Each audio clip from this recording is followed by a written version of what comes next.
Hi guys, and welcome to Global Crime Time. First things first, please smash a like on this video, and if this is your first visit to the channel, please consider subscribing.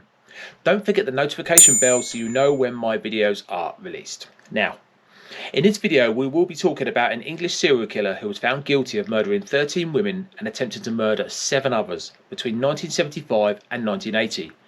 Once apprehended, he was sentenced to 20 concurrent sentences of life, which was changed to a whole life order in 2010. 2 of his murders took place in Manchester, all the others were in West Yorkshire.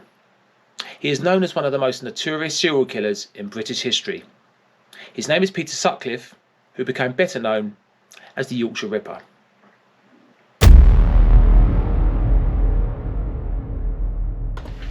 Peter Sutcliffe was born in Bingley, Yorkshire. His parents were Peter William Sutcliffe and his wife Kathleen Frances Sutcliffe. Sutcliffe showed no signs of abnormality when he was in his younger years. One of his Sutcliffe's brothers stated that their father was an alcoholic and once smashed a beer glass over Peter's head for sitting in his chair at the Christmas table. As a punishment, their father used to whip them with his belt. In his late adolescence, Sutcliffe developed an obsession with voyeurism and spent much time spying on prostitutes and their men seeking their services. Sutcliffe left school aged 15 and had a series of jobs, including 2 stints as a gravedigger in the 1960s. Between November 1971 and April 1973, he worked at a television factory on the packaging line. After leaving this job, Sutcliffe worked night shifts at the Britannia Works of Anderton International from April 1973 to February 1975, when he was made redundant, and used half of the £400 payoff to train as an HGV driver. On the 5th of March 1976, Sutcliffe was sacked for stealing used tyres. He then remained unemployed until October 1976, when he found a job as an HGV driver for T&WH Clark Holdings Limited in Bradford. Sutcliffe was said to have hired prostitutes as a young man. It is also said that he had a bad experience during which he was ripped off by a prostitute and her pimp, but this is not confirmed. Sutcliffe met Sonia Zuma on the 14th of February 1967. They later married on the 10th of August 1974. Unfortunately, Sonia was told that she would not be able to have children after she had several miscarriages. Sonia completed a teacher training course. Whilst on that course, she had an affair with an ice cream van driver. In 1977, she began teaching. She and Sutcliffe used her salary to buy a house at 6 Garden Lane in Heaton, Bradford, and they moved in on the 26th of September 1977. Sutcliffe's first attack was on a prostitute whom he had met while searching for another woman who had tricked him out of money. He left his friend's van and walked up St Paul's Road in Bradford. When Sutcliffe returned, he was out of breath. He told his friend to drive off quickly. Sutcliffe said he had followed a prostitute into a garage and hit her in the head with a stone in a sock. Sutcliffe later said, "I got out of the car, went across the road and hit her. The force of the impact tore the toe off the sock and whatever was in it came out. I went back to the car and got in." Police attended Sutcliffe's address the next day. As the woman he had attacked had noted his friend's registration number plate, he readily admitted he had hit her, but claimed it was with his hand only. The police said to Sutcliffe that he was very lucky, as the woman did not want to press any charges, and no further action was taken on Sutcliffe. Sutcliffe's second attack was on the night of the 5th of July 1975 in Keighley. He attacked Anna Rogolski, who was walking alone, striking her with a hammer, knocking her out and slashing her stomach with a knife. Luckily, Sutcliffe was disturbed by a neighbour. Anna survived but was psychologically traumatised by the attack. She later said, "I've been afraid to go out much because I feel people are staring and pointing at me. The whole thing is making my life a misery. I sometimes wish I had died in the attack." On the 15th of August, Sutcliffe attacked Olive Smelt in Halifax. Sutcliffe spoke to Smelt about the weather before landing hammer blows to her skull from behind. He then slashed her lower back with a knife. Again, luckily for Olive, he was interrupted and left her badly injured but alive. Like Anna, Olive suffered severe emotional and mental trauma. Olive had told interviewing officer, Detective Superintendent Dick Holland, that her attacker had a Yorkshire accent, but this information was ignored. On the 27th of August, Sutcliffe attacked 14-year-old Tracy Brown in Silsden. From behind, he hit her on the head 5 times. The lights of a passing car disturbed the attack and Sutcliffe ran away. Tracy required brain surgery. The first to be killed by Sutcliffe was Wilma McCann on the 30th of October. McCann, from Scott Hall in Leeds, was a mother of 4 children between the ages of 2 and 7. Sutcliffe hit the back of her skull twice with a hammer, then stabbed her in the throat. She also sustained 2 stab wounds below the right breast, 3 stab wounds below the left breast, and 9 stab wounds around the abdomen area. In December 2007, McCann's eldest daughter committed suicide after years of anguish and depression over the circumstances of her mother's death.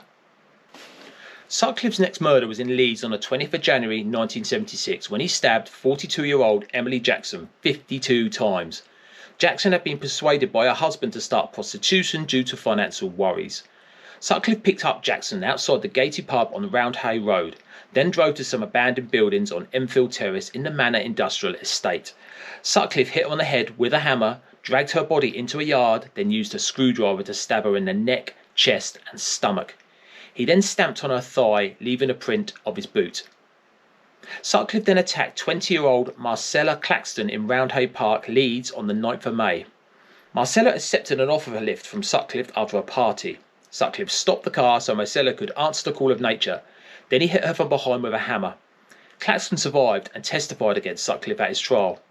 At the time of this attack, Claxton had been 4 months pregnant and unfortunately miscarried her baby.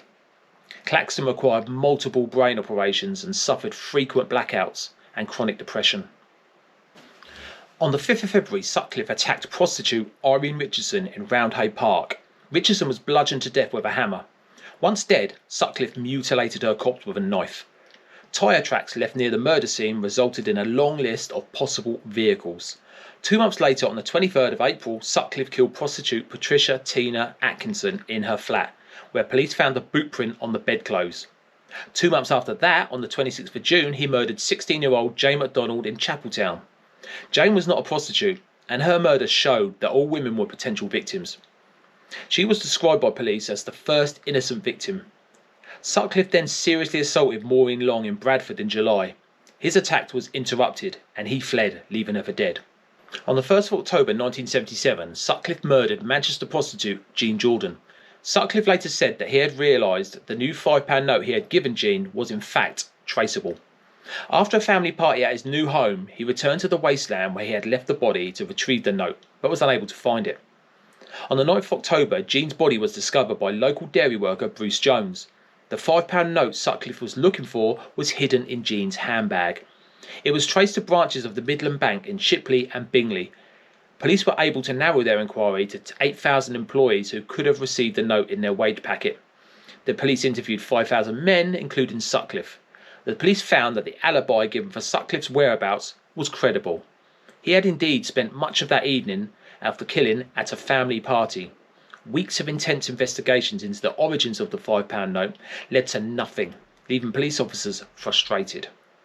On the 14th of December, Sutcliffe attacked Leeds prostitute Marilyn Moore. She survived and provided police with a description of her attacker. Tyre tracks were found at the scene and matched those from an earlier attack. Her photo fit had a strong resemblance to Sutcliffe. She also provided a good description of his car, which had been seen in the red light districts. Police stopped the search for the person who received the £5 note in January 1978. Sutcliffe was interviewed about it, but was not investigated further. Sutcliffe killed again that month a 21-year-old Bradford prostitute named Yvonne Pearson. He bludgeoned her about the head with a ball-peen hammer, then jumped on her chest before stuffing horsehair into her mouth from a dumped sofa, which he hid the body under near Lum Lane. 10 days later, he murdered 18-year-old prostitute Helen Ritker from Huddersfield. He struck Helen on the head as she exited his vehicle. He then removed most of the clothes from her body and repeatedly stabbed her in the chest. Her body was found 3 days later beneath railway arches in Garrett's timber yard. Sutcliffe, while in police custody in 1981, said, "I had the urge to kill any woman. The urge inside me to kill girls was now practically uncontrollable." On the 4th of April 1979, Sutcliffe murdered a building society clerk named Josephine Whittaker, who was 19, on Savile Park Moor in Halifax as she was walking home. Police efforts were diverted for several months following a taped message claiming to be from the murderer, taunting Assistant Chief Constable George Oldfield of the West Yorkshire Police, who was leading the investigation. The tape contained a man's voice saying, "I'm Jack. I see you are still having no luck catching me. I have the greatest respect for you, George. But Lord, You are no nearer catching me now than 4 years ago when I started. I reckon your boys are letting you down, George. They can't be much good, can they? The only time they came near catching me was a few months back in Chapeltown when I was disturbed. I warned you in March that I'd strike again. Sorry it wasn't Bradford. I'm not quite sure when I'll strike again, but it will be definitely sometime this year. I'm not sure where. Maybe Manchester. I like it there. There's plenty of them knocking about. They never learn, do they, George? I bet you've warned them, but they never listen. Well, it's been nice chatting to you, George. Yours, Jack the Ripper. Multiple billboards across northern England in 1979 appealed for information to the identity of who became known as Wearside Jack. Based on a recorded message, police began searching for a man with a Wearside accent, which linguists narrowed down to the Castleton area of Sunderland, Tyne and Wear. Wearside Jack sent 2 letters to the police and to the Daily Mirror in March 1978, boasting of his crimes. The letters, signed Jack the Ripper, claimed responsibility for the murder of 26-year-old Joan Harrison in Preston in November 1975. It turned out that the whole thing was a hoax, and in 2005 the case was reopened and DNA evidence was taken from envelopes, centred into the national database, in which it matched that of John Samuel Humble, an unemployed alcoholic and long-time resident of the Ford estate in Sunderland, a few miles from Castletown. His DNA had been taken following a drunk and disorderly offence in 2001. On the 20th of October 2005, Humble was charged with attempting to pervert the course of justice for sending the hoax letters and tape. Humble was remanded in custody on the 21st of March 2006 and was convicted and sentenced to 8 years in prison. On the 1st of September, Sutcliffe murdered 20-year-old Barbara Leach, a Bradford University student. Her body was dumped at the rear of 13 Ashgrove under a pile of bricks close to the university and her lodgings. It was his 16th attack. The murder of a woman who was not a prostitute again alarmed the public severely. Sutcliffe was interviewed on at least 2 other occasions in 1979, despite matching several forensic clues and being on the list of 300 names in connection with the £5 note. He was not strongly suspected. In April 1980, Sutcliffe was arrested for drink driving. While awaiting trial, he killed 2 more women. Sutcliffe murdered 47-year-old Marguerite Wells on the night of the 20th of August 1980 and 20-year-old Jacqueline Hill, a student at Leeds University. On the night of 17th November 1980, Hill's body was found on wasteland near the Arndale Centre. He also attacked 3 other women who survived. Arpadja Bandara in Leeds on the 24th of September 1980. Maureen Lee, known as Mo, an art student, attacked in the grounds of Leeds University on the 25th of October 1980, and 16-year-old Teresa Sykes, attacked in Huddersfield on the night of the 5th of November 1980. On the 25th of November 1980, Trevor Birdsall, an associate of Sutcliffe and the unwitting getaway driver as Sutcliffe fled his first documented assault in 1969, reported him to the police as a suspect. On the 2nd of January 1981, Sutcliffe was stopped by the police with 24-year-old prostitute Olivia Reevers in the driveway of Light Trades House in Melbourne Avenue, Sheffield. A police check by Constable Robert Hyde revealed Sutcliffe's car had false number plates, and he was arrested and transferred to Dewsbury Police Station in West Yorkshire.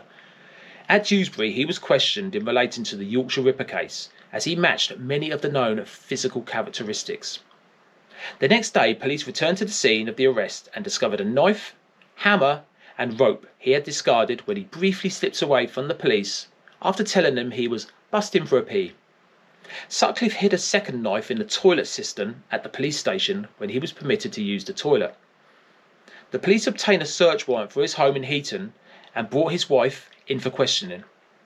After 2 days of intensive questioning, on the afternoon of the 4th of July 1981, Sutcliffe suddenly declared he was the Ripper. Over the next day, he calmly described his many attacks. Weeks later, he claimed God had made him do the murder to the women. The women I killed were filth, he told police. Bastard prostitutes who were littering the streets. I was just cleaning the place up a bit. Sutcliffe displayed regret only when talking of his youngest murder victim, Jane MacDonald. Sutcliffe was charged on the 5th of January 1981. At his trial, he pleaded not guilty to 13 charges of murder, but guilty to manslaughter on the grounds of diminished responsibility. The basis of his defence was that he claimed to be the tool of God's will. Sutcliffe said he had heard voices that ordered him to kill prostitutes while working as a gravedigger, which he claims originated from the headstone of a Polish man, Bronisław Zabolski, and that the voices were that of God. Sutcliffe pleaded guilty to 7 charges of attempted murder. The prosecution intended to accept Sutcliffe's plea after 4 psychiatrists diagnosed him with paranoid schizophrenia, but the trial judge, Justice Sir Leslie Boreham, demanded an explanation of the prosecution reasoning. After a 2-hour representation by the Attorney General, Sir Michael Havers, a 90-minute lunch break and another 40 minutes of legal discussion, the judge rejected the diminished responsibility plea and the expert testimonies of the psychiatrists, insisting that the case should be dealt with by a jury. The trial was set to commence on the 5th of May 1981. It lasted 2 weeks, and despite the efforts of his counsel, James Chadwin QC, Sutcliffe was found guilty of murder on all counts and was sentenced to 20 concurrent sentences of life imprisonment. The jury rejected the evidence of 4 psychiatrists that Sutcliffe had paranoid schizophrenia, possibly influenced by the evidence of a prison officer who heard him say to his wife that if he convinced people he was mad, then he might get 10 years in the loony bin. The trial judge said Sutcliffe was beyond redemption and hoped he would never ever leave prison. He recommended a minimum term of 30 years to be served before parole could even be considered, meaning Sutcliffe would have been unlikely to be freed until at least 2011. On 16th of January 2010, the High Court issued Sutcliffe with a whole life tariff, meaning he was never to be released. After his trial, Sutcliffe admitted 2 other attacks. It was decided that prosecution for these offences was not in the public interest. West Yorkshire Police made it clear that the victims wished to remain anonymous. Following his conviction, Sutcliffe chose to use the name Coonan, his mother's maiden name, in jail. He began his sentence at H&M Prison Parkhurst on the 22nd of May 1981. Despite being found sane at his trial, Sutcliffe was diagnosed with paranoid schizophrenia. Attempts to send him to a secure psychiatric unit were blocked. While at Parkhurst, he was seriously assaulted by James Costello, a 35-year-old career criminal with several convictions for violence. On the 10th of January 1983, he followed Sutcliffe into the recess of F2, the hospital wing at Parkhurst, and plunged a broken coffee jar twice into the left side of Sutcliffe's face, creating 4 wounds requiring 30 stitches. In March 1984, Sutcliffe was sent to Broadmoor Hospital under Section 47 of the Mental Health Act 1983. Sutcliffe's wife obtained a separation from him around 1989 and a divorce in July 1994. On the 23rd of February 1996, he was attacked in his room in Broadmoor's Henley ward. Paul Wilson, a convicted robber, asked to borrow a videotape before attempting to strangle Sutcliffe with the cable from a pair of stereo headphones. After an attack with a pen by fellow inmate Ian Kay on the 10th of March 1997, Sutcliffe lost the vision in his left eye and his right eye was severely damaged. Kay admitted trying to kill Sutcliffe and was ordered to be detained in a secure mental hospital without limit of time. On the 22nd of December 2007, Sutcliffe was attacked by fellow inmate Patrick Sarida, who lunged at him with a metal cutlery knife while shouting, "You fucking raping, murdering bastard, I'll blind your fucking other one." Sutcliffe flung himself backwards and the blade missed his right eye, stabbing him in the cheek. Peter Sutcliffe, known as the Yorkshire Ripper, has died in hospital at the age of 74. He had coronavirus. Sutcliffe died at University Hospital of North Durham, aged 74, on the 13th of November 2020, having been sent there with COVID-19, after having previously returned to H&B Franklin following treatment for a suspected heart attack, at the same hospital 2 weeks prior. He had a number of underlying health problems, including obesity and diabetes. He reportedly refused treatment. A private funeral ceremony was held, and Sutcliffe's body was cremated.